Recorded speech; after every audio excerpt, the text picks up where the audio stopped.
La recomposition de l'offre politique calédonienne après le 4 novembre 2018. Les éléments dont nous disposons, historiques des scrutins précédents et sondages d'opinion récents, laissent penser que le non à l'indépendance de la Nouvelle-Calédonie l'emportera le 4 novembre 2018. Les résultats des élections provinciales des 20 dernières années ont donné une répartition constante en 60% loyalistes et 40% indépendantistes. C'est une tendance lourde et rien n'indique qu'elle ne se confirmera pas lors du prochain référendum. Les récents sondages d'opinion semblent effectivement montrer que la répartition ci-dessus se confirmerait et se creuserait en 66% loyalistes et 34% indépendantistes, voire même 70%, 30%.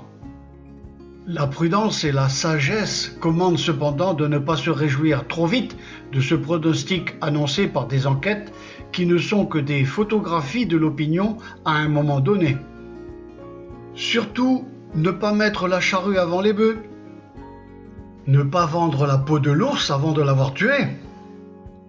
Du fait que les sondages avancent une participation record pour le référendum, cette modification de la répartition des votes ne serait pas due à des abstentions, mais bien à une hémorragie des voix indépendantistes vers le vote loyaliste.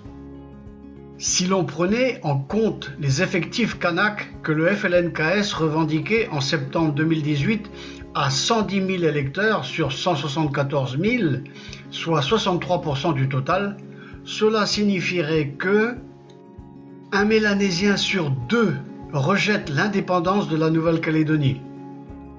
On a déjà expliqué ici que la perspective de l'indépendance effraie de très nombreux Kanaks, en particulier les mamans et les mamies mélanésiennes qui s'inquiètent pour l'avenir de leurs enfants et de leurs petits-enfants.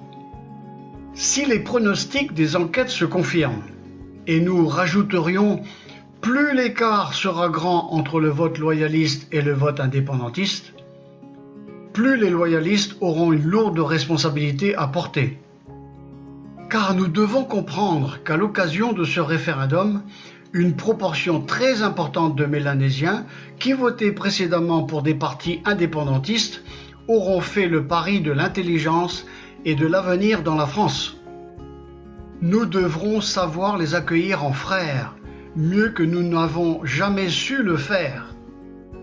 Nous devrons leur montrer que nous avons pris la mesure de ce qu'a pu représenter et coûter pour eux leur choix radical et souvent douloureux de tourner le dos à un positionnement indépendantiste de longue date.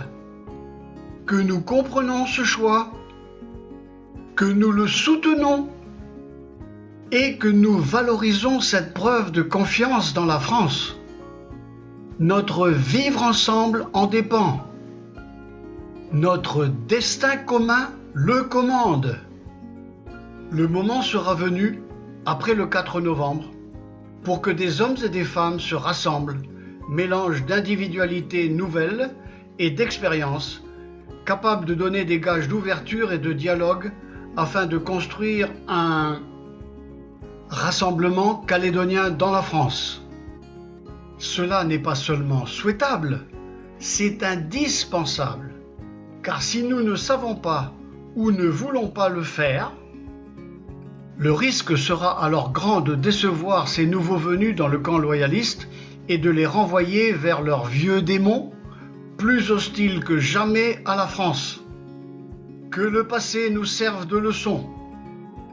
Il y a plus de 40 ans, en 1975, notre société n'a pas été capable de saisir la perche tendue par Jean-Marie Tjibaou et le festival Mélanésia 2000 pour s'ouvrir, se transformer et se rassembler avec nos frères mélanésiens.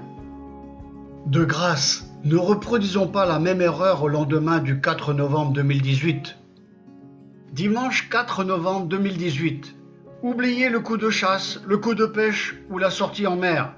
Réglez votre réveil de bonne heure et allez promptement à votre bureau de vote accomplir votre devoir civique et patriotique. Je vote non à l'indépendance de la Nouvelle-Calédonie.